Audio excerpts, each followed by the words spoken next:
Welcome once again into today's 820 episode. I really hope that what I'm offering to you in these experiences that I have received, that I can somehow relate them to you as clearly as I can without much fluff or trying to drag out a simple concept that's difficult to explain from my perspective, and of course, same time, trying to understand your perspective as well. But call me crazy, I'm still going to give it a shot today. Now, as I mentioned before, and I might have to keep emphasizing this as we go forward, this is part of my passion. And people can say or talk about their passions. This is mine. But I don't own it. I'm just offering to you why I have written a book, Resilience, the Beauty of Presence, and also distilling from that book these podcasts, the 820 podcasts, to give you maybe snippets or digestible pieces of my observations, and I communicate to you and back to myself what I feel is important in us to have this conversation in quotation marks. I know we can't talk directly right now because I'm recording it and you're listening to it, but hopefully as I develop some momentum, some traction, and your attention, we can affect these one-way conversations and your listening into interactive and active discussions in person. But let's go on with this. Today's topic is called One Sense. Now, many would say that I'm lacking a lot of sense in the things that I do. I have a lot of hobbies. I wouldn't call what I'm presenting to you in the book or in these podcasts as hobbies.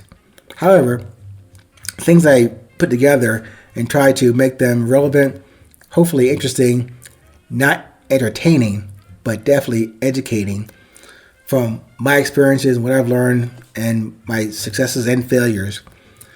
But also, it would call into question, what sense does it make to try and relate something so nebulous and vast and unbounded like leadership, resilience, and beauty, and patience? Yeah, again, maybe I'm just optimistic like that, but I choose to do it. I love doing it, and I hope you enjoy it as well. So, this one sense thing. I was listening to a Mr. Alan Watts speech the other day, and he was talking about, of course, the senses. And of course, he's well-traveled, well-versed in, metaphysical, physical, mental, spiritual things that I have no expertise in. But listening to him is so invigorating. And I believe what he was saying was 60, 70, 80 years ago. I can't remember the dates. But thankfully, someone saved his recordings and has released them to us in the world. Mr. Watts, he combined all senses into the one sense, touch. And when he said that, I had to take that description and observe it in comparison to the other senses, which I think is why he stated that in his speech. All senses comprise or compiled into one, the touch. I find his simplicity as just straight brilliance from Mr. Watts. And yet, that description that he offered is yet another way for all of us to connect, for another commonality. Let's start with sight. Whatever you see or look at touches you in one way or another.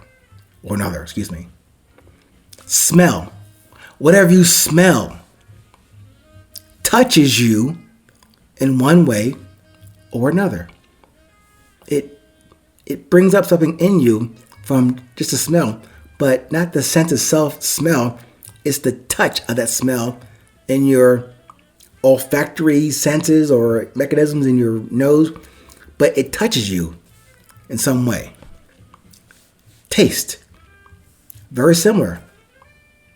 Whatever taste that's in your mouth that day, it touches you in one way or another, good, bad, or indifferent. Sweet, bitter, tart, straight nasty, but it touches you. Hearing, same thing.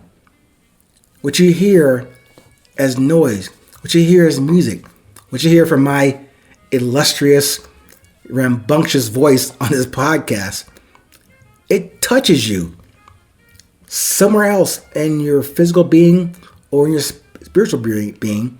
It touches you. It's all about how Mr. Watts really simplified our senses into one. I just want to restate that from my understanding of what he wrote decades ago that I'm now just discovering, but it opens up a whole different aspect of not just what we can feel, but what we can touch and be touched by the other senses we all share, but it's all about the touch. It could be even the actual physical touching of something, the feeling part. But even that, it strikes you positively, negatively, or indifferently. But to me, it really is one of those salient things that you think you've heard everything in your life. Really, you've heard nothing, in my case. But you hear everything until you hear some rocket science mythology. But in this case, it's not that. It's just a simple word that is already a sense that we already have. But this man put it together and explained it to me, and I'm relaying to you the simplicity and the basic beauty of the touch. Now, I really hope that even a simple word, a smile, a gesture, a wave, a phone call, a genuine original text to a friend that you know, either way, whether it's a sight, it's a taste, it's a smell, it's a feeling, it's all about the touch that we are sharing together.